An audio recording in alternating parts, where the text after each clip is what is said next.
200-кадан бәрі дизайн жағынан әдемі. Ол жерден көлік алуға бола ма, болмай ма? Бір ғана себеппен алуға болады. Жаңа 200-кадан 10 есе әдемі. Перекупщиктердің көзі қарасымен ол негізі 200-ка дұрыс. Ассалаумағалейкум достар, сіздермен Ера Казавто. Бүгін Қарағанды қаласындағы Автомир деген автосалондағы жүрілген көліктердің бағаларын көрсететін боламыз. Енді достар, видеоны бастамас бұрын міндетті түрде арнаға жазылып, лайк басып және комментарийға өз пікірлеріңізді қалдырыңыздар. Ендеше бастаймыз, кеттік. Біздің қаладан, Қарағандыдан, кең даладан айналдым атыңнан, мақтанып айтам, бұл менің қалам. Осында туылдым және осында қалам. Тағы қайталап айтам, это мой город, честно, маған так дорог. Город миллионов, город героев, центральный Казахстан, город шахтеров. Мой город, мой дом, мы тут найдем то, что нам надо. Мой город, мой дом, мы тут найдем. Сонымен достар, бастаймыз. Қазір жүрген көліктер мінекей көріп тұрсаңыздар, тек қана сыртта тұрады, ешқандай заборда, ешкім бипек автодағында ешкім жаныңызда жүріп көрсетпейді. Тек өзіңіз келесізде сүре бересіз. Бірінші көліктер екен. Бұл бізде Toyota Highlander. Бағасын көрейік. Көлік 2013 жылғы 112.600 шақырым жүрген, қозғалтқыш 3.5, автомат 10 миллион 900 мың. Сыртын көрсетіп шығайық. Көріп тұрсаңыздар, V6 қозғалтқышымен.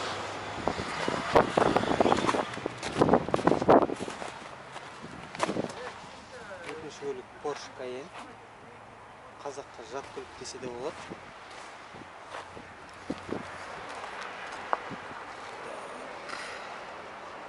Екі жүз мың шақырым жүрген, 2005, қозғалтқыш 4.5, автомат 3 миллион 700 мың.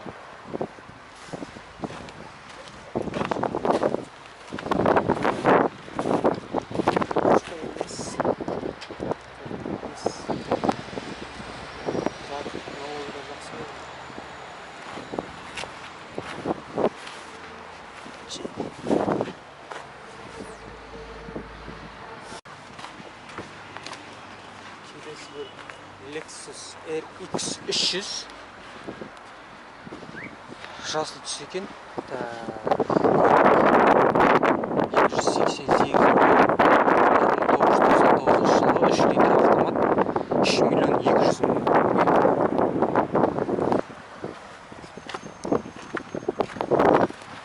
Вот, мен тапқасы мына жерлерін қараңыздар. Енді көлікті 20 жыл болған көлік. Бұйыртса 21 жыл болған деп.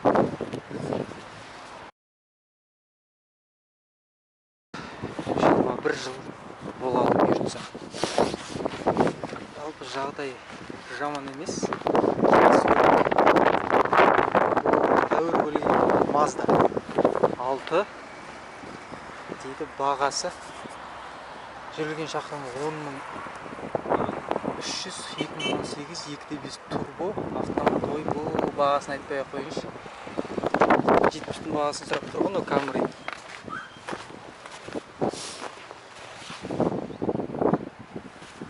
Турбо мотор әрине 3.5-пен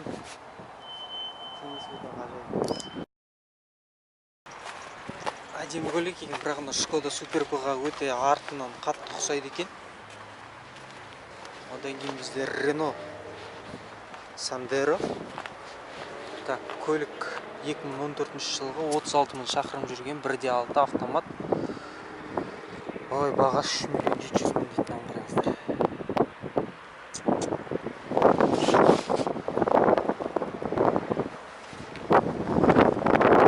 Көліктің жағдайы жаман емес, бірақ айтатын боламын қазір видеоның соңында.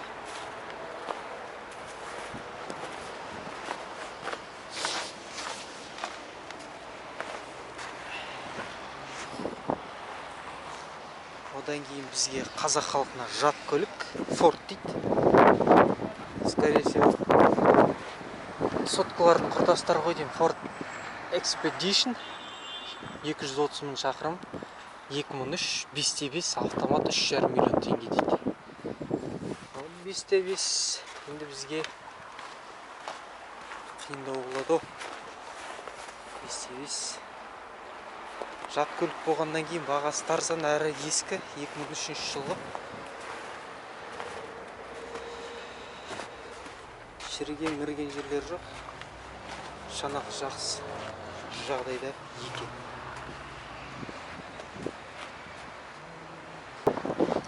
Достар, келесі көлік бізде Jaguar. Бұл да жат көлік. Қарап тұрсаңыздар, қырынан қарасаңыздар, жаңағы Mazda 6 осы көліктен алған сияқты дизайнда. Jaguar XF 200 мың шақырым еңсеріп тастапты. 2008 2.7 дизель. Ой, бұл турбина ме ол күшті? 3,5 миллион. Сыртын көріп қояйық. Нәгез тар достар, ренжімеңіздер. Тар болғаннан кейін дұрыс түспей жатыр. Наяқтыда жерінде тар. Артыда жаңағы Mazda осыдан барлаған сияқты өте күшті дизайны бар. Ол ескі болса да жаңа Mazda. Келесі көлік Volkswagen Tiguan 39 мың шақырым 2015 1.4 турбо қозғалтқышымен демек. Автомат 6 миллион 200 мың.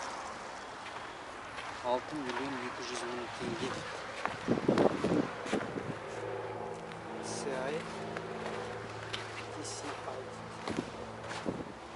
Не бәрі сұру өттер, серебресі, күнсіз.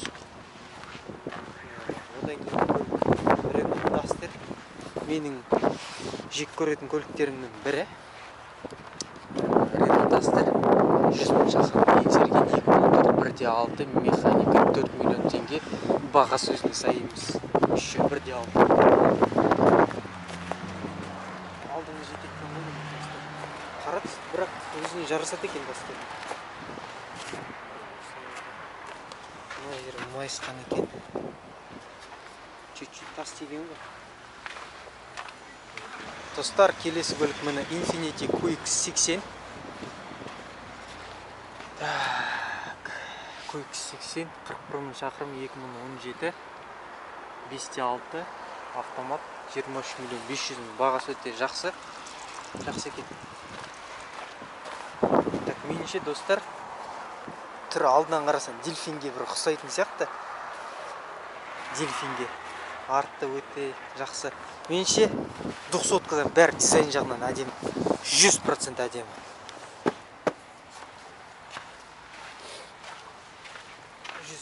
Әдемі. Алдын қарасаңыздар бәрі солидный көрінеді. Одан кейін Land Rover. Range Rover'ның аталарының бірі. 97 мың шақырым жүрген. 97 мың шақырым. 2008 2.4 механика 6 миллион теңге. Әрине военный көлік қой, военный көлік. Одан кейін соңғы көлік Chevrolet Aveo.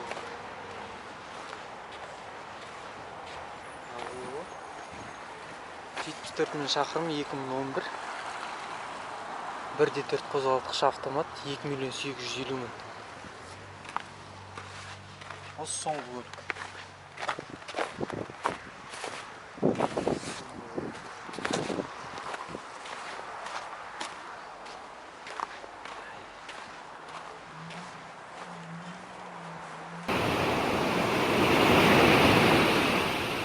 Достар, жалпы қорытындылай келе, ол жерден көлік алуға бола ма, болмай ма? Бір ғана себеппен алуға болады. Егер сіз басқа қаладан келсеңіз, немесе көліктерді аралап, уақытыңызды құртқыңыз келмесеңіз, барып ала салуға болады. Ал менің көзқарасыммен ол жерден көлік алуға мен өз басым алмас едім. Өйткені біріншіден таңдау ғой, ең біріншіден таңдау жоқ ол жерде. Тұрған көліктер ғана. Екіншіден ол жаңағы нарықтағы бағадан қымбатырақ. Үшіншіден достар, ол жердегі көліктерде не подарок, неге десеңіздер, ол дилерлер болған күннің өзінде сіздерге бәрібір көліктің жүрілген шақырым айналдырып тастайды. Яғни пробегтерін артқа айналдырып тастайды. Ол жерде сіз ешқандай да дәлелдей алмайсыз. Бірақ бәрібір артқа айналдырып тастайды бағаларын көтеру үшін. Енді ол жерде меніңше екі көліктің ғана пробегтері айналдырылмаған. Жаңағы көргендеріңіздей Мазданікі, жаңа алтынікі 13 миллион сұрап тұрған, 13 миллион 300 ба. Одан кейін Infiniti-дікі, QX80-дікі. Негізі Infiniti QX80 сыртынан көріп жүрген, бірақ жақыннан көрмеген. Жақыннан жаңа 200-кадан меніңше 10 есе әдемі, 10 есе дизайн жағынан да бәрінде. Менің ойым. Комфорт жағынан болсын, бәрі ішін бәрі керемет екен. Негізі 200 мен Infiniti QX салыстыратын болсақ, Infiniti таңдайтын едім. Ал перекупщиктердің көз қарасымен ол негізі 200-ка дұрыс. Бағасын ұстап тұра алады. Және сатуға да ыңғайлы. Біздің Қазекеңде бірыңғай Toyotаны таңдап жүр ғой. Және налогазда болады. 4-6 ғой.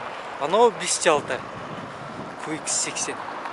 Бірақ дегенмен де бәрі қай жағынан болса да QX80 меніңше өз басыма қатты ұнады QX80. Ал енді көлік таңдауға келетін болсақ, жаңағы жерден ешқандай көлік. Негізі өз ойым ғой, ешқандай көлік алмас едім. Өйткені көлік таңдағанда мен өте немқұрайлы қарамаймын. Көлік таңдағанда біріншіден өте бір сондай адамымдандай бір до конца бір жақсы көлік таппайынша нерв құртып бәрін аралап, жаңағыдай мен көбіне жаңағы сайттардан қараған жақсы көремін, колесодан. Ол жерде енді салыстырмалы түрде қарайсың. Именно бір Toyotаны таңдадыңыз ба, Lexus таңдадыңыз ба, соны қарайсыз да, сізге қайсысы ұнайды және қандай түсі, соның бәрін таңдайсыз. Ал бұл жерде таңдау жоқ, түсінде де таңдау жоқ. Және бір ғана болса да бір-екі түрі ғана болады ол көліктердің. Сондықтан да меніңше сол сайттардан қараған жөн колесодан. Ал егер жаңағындай басқа қаладан келіп немесе аралағыңыз келмесе, осы жерден алып кетулеріңізге де болады. Достар, жаңағы кейбір жерлерде дұрыс түспей қалып жатса, көліктердің арт жағы, боковойлар дұрыс түспей қалып жатса, кешірім сұраймын. Өйткені аяқпен біраз қарға кіріп кеттім. Етігім шылқып кетті, қарға толып кетті. Енді ренжімеңіздер. Бірінші рет көрсетіп жатырмын негізі көліктердің бағаларын. Сондықтан да ренжімеңіздер. Негізі мен ондай көліктің бағаларына қатты қызықпаймын. Мен негізі көбіне жеке көлікті алып жүргенді жақсы көремін ше. Арнайы бір жеке көлікті алып, тест-драйв жасап, көріп, жүргізіп, айдап. Негізі сондай жақсы көремін. Келесі жолы түсіргенде жақсылап түсіретін боламын. Достар, сонымен бүгінгі шоуымыз да өз аяғына келіп жетті. Сондықтан да достар, арнаға жазылып, лайк басып, міндетті түрде пікір қалдырыңыздар. Сіздер пікір қалдырып, активный болған сайын мені жігерлендіресіздер. Сондықтан да барынша активный болайық достар. Сіздермен қоштаспаймыз. Келесіде көріскенше. Жаныңнан бір сәт табылсам, мен үшін сол да бір бақыт.